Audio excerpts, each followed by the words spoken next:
The Iron Man by Ted Hughes. Chapter 1. One dark night, the Iron Man stood on a cliff.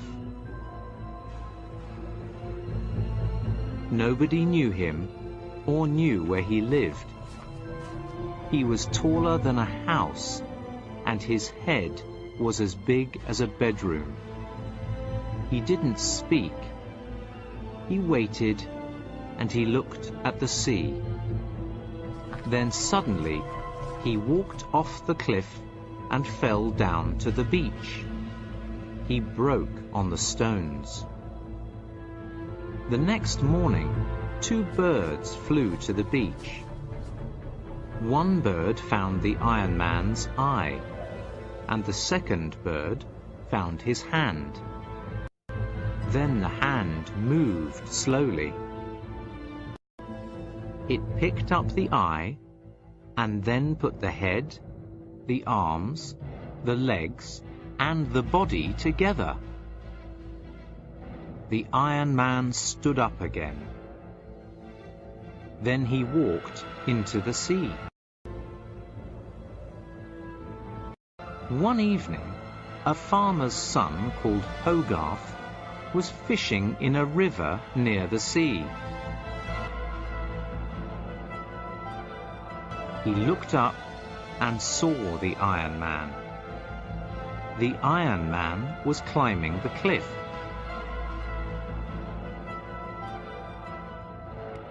The boy ran home very fast and told his parents.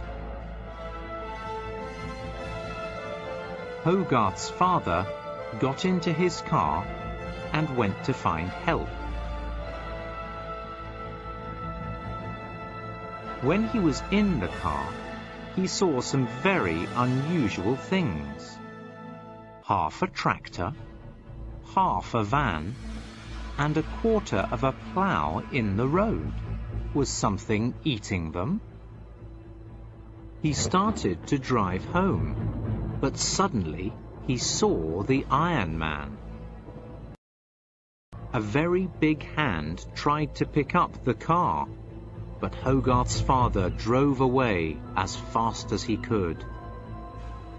The next day, all the farmers were talking and shouting. What was destroying their tractors, cars, and vans? The Iron Man was eating them. They went to the cliff, but the Iron Man wasn't there. He was in the sea again. The farmers were angry. They wanted to make a trap for the Iron Man. They made a big, deep hole and covered it with tree branches and soil. They put an old van next to the hole and waited for the Iron Man. They waited for many days, but the Iron Man didn't come. Chapter 2. One night, Hogarth wanted to catch a fox in the same trap. While he was waiting, he heard the Iron Man walking down the hill. The Iron Man was eating a metal fence, and he was walking fast. Hogarth had an idea. He picked up a metal nail and a knife, and he made a sound with them. Clink, clink, clink. The Iron Man heard the sound, and he turned towards the boy. Hogarth was frightened, but he started walking towards the trap, and the Iron Man followed him. When they got to the trap, the Iron Man fell into the hole. Hogarth looked at the Iron Man in the deep, dark hole. Then he ran home, shouting, "The Iron Man's in the trap!" When the farmers saw the Iron Man in the trap, they laughed. The Iron Man couldn't climb out. His eyes looked like red lamps in the hole. The farmers drove their tractors to the hole, and they filled it with soil and made a hill. They couldn't see the Iron Man now, so the farmers were very happy. But Hogarth was sorry. A year later, a family was eating lunch on the hill that covered the Iron Man. While they were eating their sandwiches, they saw a big iron hand come out of the ground. "Run to the car!" shouted the father. The Iron Man came up out of the ground, and he was very hungry. He ate 3 new tractors, 2 cars, and a plough. The farmers were frightened, but Hogarth had an idea. He visited the Iron Man and stood in front of him. "Mr. Iron Man," shouted Hogarth, "we've got a lot of iron for you. You can have it all, but please stop eating the cars and tractors." The Iron Man stopped and turned to the boy. "We're sorry," said Hogarth. Hogarth and the farmers drove down the hill, and the Iron Man followed them. Then they came to a place full of old bikes, cookers, fridges, cars and vans. It was a scrap metal yard. "There," said Hogarth, "eat all you can." The Iron Man was very happy. He sat down and he ate and he ate.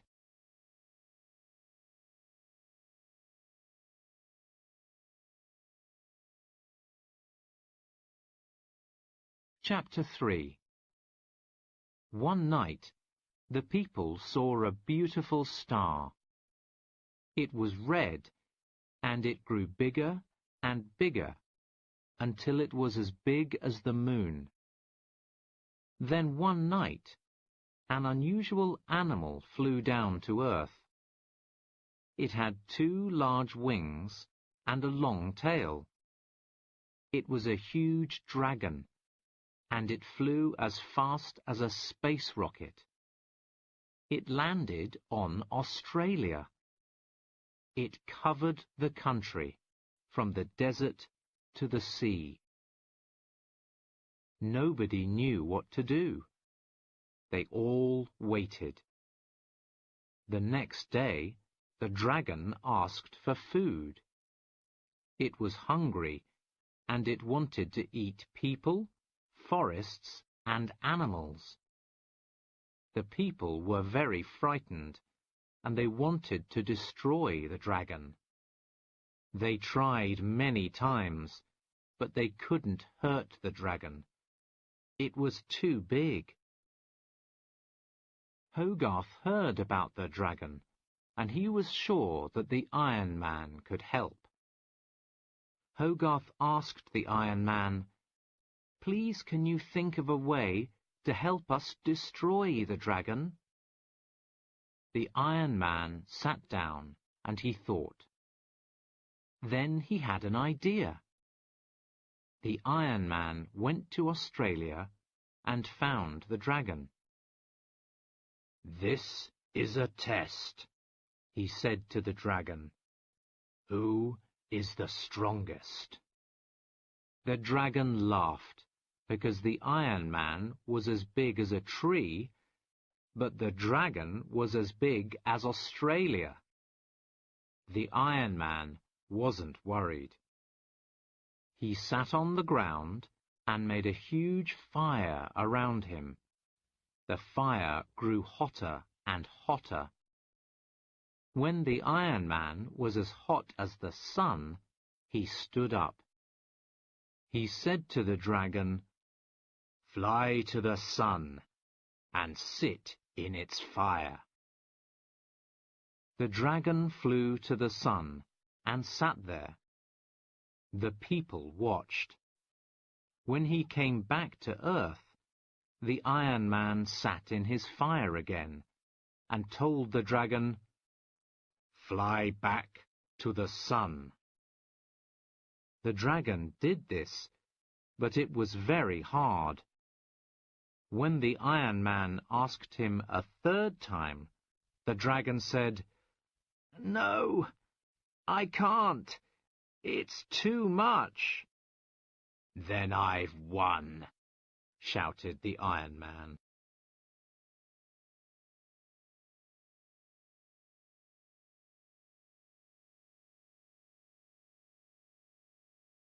"You've won," said the dragon.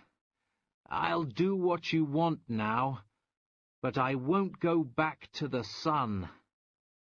The Iron Man asked the dragon, "Why did you want to frighten the people?" The dragon looked at the ground.